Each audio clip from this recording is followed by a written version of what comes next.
Իրանի պետական հեռուստառադիոընկերության լրագրողները Թեհրանում հայտնվել են հրթիռակոծությունների տակ։ Հարվածի պահը ֆիքսվել է ուղիղ եթերում։ Լրագրողներին այնուամենայնիվ հաջողվել է անվնաս տարհանվել։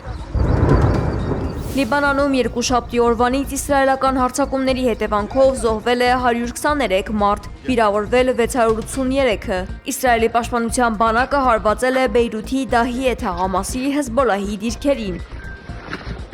Իրանական Խաթամ ալ-Անբիա կենտրոնական շտաբի խոսնակ Էբրահիմ Զոլֆաղարին հայտարարել է, որ այս շաբաթվա ընթացքում իրանական 2600 հրթիռներով թիրախավորվել է ամերիկյան և իսրայելական օբյեկտները։